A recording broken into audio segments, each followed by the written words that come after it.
اور اب ہونے والا کیا ہے؟ اب جو ہونے والا ہے، نمبر ایک، فوری طور پر تیسری عالمگیر جنگ جو سر پر کھڑی ہوئی ہے، آرمگیڈون جسے وہ کہتے ہیں بائبل کی اصطلاح میں، اور الملحمۃ الکبریٰ یا الملحمۃ العظمیٰ یہ حدیث کے اندر کہا گیا ہے۔ متفق گردید رائے بو علی بارائے من،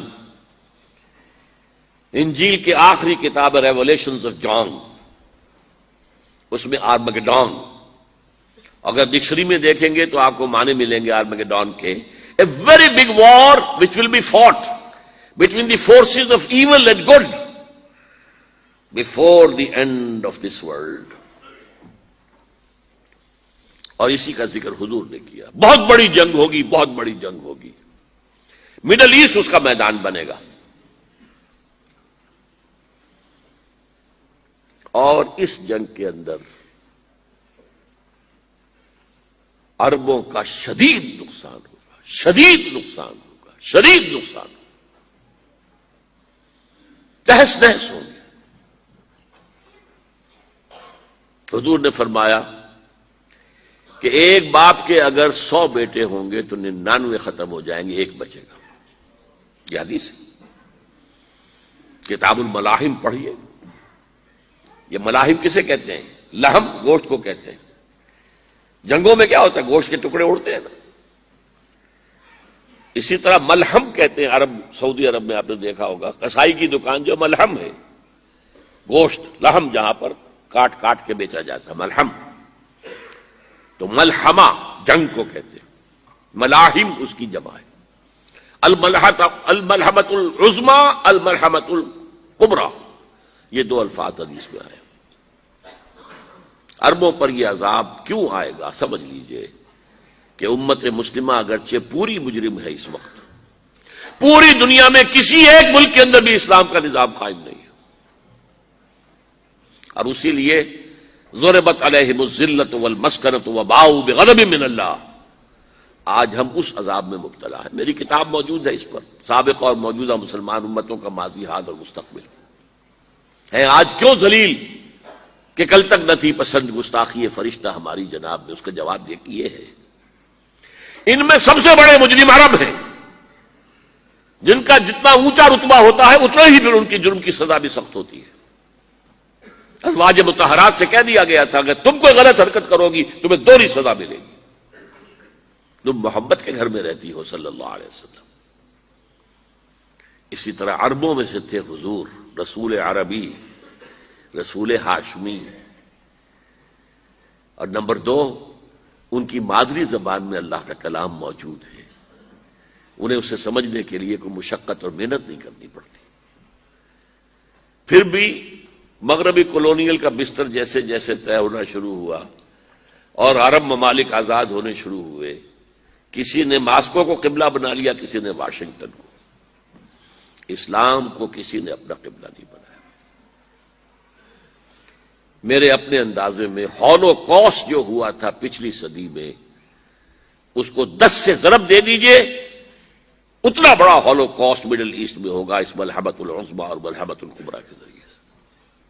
بہت برے دن آ رہے ہیں، بہت برے دن آ رہے ہیں، بہت برے دن آ رہے ہیں۔ البتہ اس کے بعد پانسا پلٹے گا۔ اس پانسا پلٹنے کی کیا وجہ ہوگی وہ بھی میں آپ کو بتا دوں۔ مسلمانوں کو دوبارہ فتح ہونی شروع ہوگی، مسلمان پہلے تو یہ سارے عرب ممالک نکل جائیں گے، گریٹر اسرائیل بن جائے گا گویا کہ، عراق ہے، شام ہے، سعودی عرب میں وہ آ جائیں گے مدینے کے قریب تک، مدینے کے اندر داخل نہیں ہو سکیں گے، وہ اللہ کی طرف سے خاص پروٹیکشن اسے ہوگی، باقی وہ اپنا گریٹر اسرائیل بنا لیں گے۔ پھر جو ہے there will be a reversal،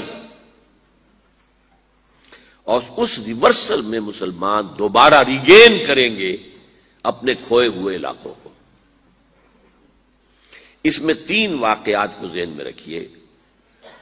پہلی بات وہ جو میں کہہ چکا ہوں کہ کسی نہ کسی ملک میں، کسی عجمی ملک میں، عربوں پر تو عذاب آ جائے گا، آخری عذاب آئے گا، عجمی مسلمان ملک میں نظری طور پر ایران بھی ہو سکتا ہے، افغانستان، پاکستان، اور کسی درجے میں بھارت، وہاں بھی تو آخر 20 کروڑ مسلمان ہیں۔ لوگ 18 کہہ دیتے ہیں اور وہ 12 بھی کہہ دیتے ہیں کہ 20 یا 25 کروڑ مسلمان بس رہا ہے ہندوستان کے اندر۔ بہرحال یہ جو دوبارہ پھر مسلمان جو ہیں ابھریں گے، اس میں پہلا سبب کیا ہوگا کہ کسی علاقے میں، عجمی مسلمان علاقے میں خلافت علی منہاج النبوہ قائم ہو جائے گی۔ میرے نزدیک پاکستان اور افغانستان،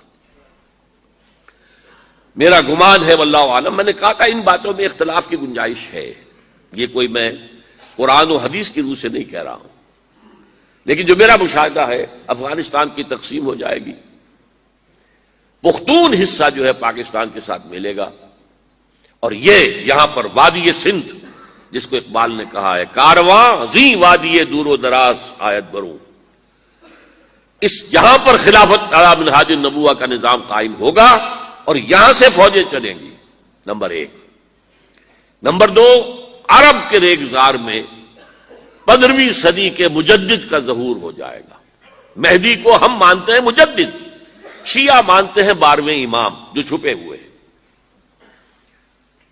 ان کے امام معصوم جو ہے 12، ان میں سے آخری جو ہیں وہ چھپے ہوئے ہیں غار میں 1200 برس سے، اور وہ ظاہر ہوں گے۔ یہ ان کا عقیدہ ہے، ہمارا نہیں ہے۔ ہم سمجھتے ہیں جیسے ہر صدی میں اللہ مجدد بھیجتا رہا، اسی طریقے سے میرے گمان میں 15ویں صدی کے مجدد جو ہے وہ حضرت مہدی ہوں گے۔ ان کی حکومت جا کر یہ فوج قائم کرے گی، عربوں میں دم نہیں ہوگا،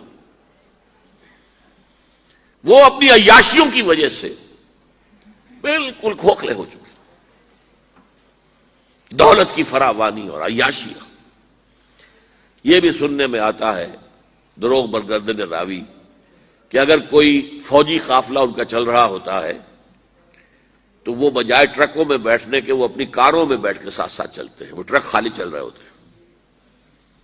ٹرک کی سختی جو ہے، سخت سیٹ جو ہے برداشت کرنا ان کے بس کا روگ نہیں ہے۔ بہرحال یخرج ناس من المشرق یؤطئون للمہدی، یعنی سلطان اس کی حکومت کو مستحکم کرے گا۔ پھر حضرت مہدی کی طرف سے شروع ہوگا معاملہ جہاد، اور یہ سارا جو ملک چھوٹ ہم مسلمانوں کے ہاتھ سے نکل گئے تھے یہ واپس لے گیا۔ خليل بالقرآن هو إمامنا على هداية الله آمتنا، كلام ربنا هدايتنا، عطاء جبريل على رسولنا۔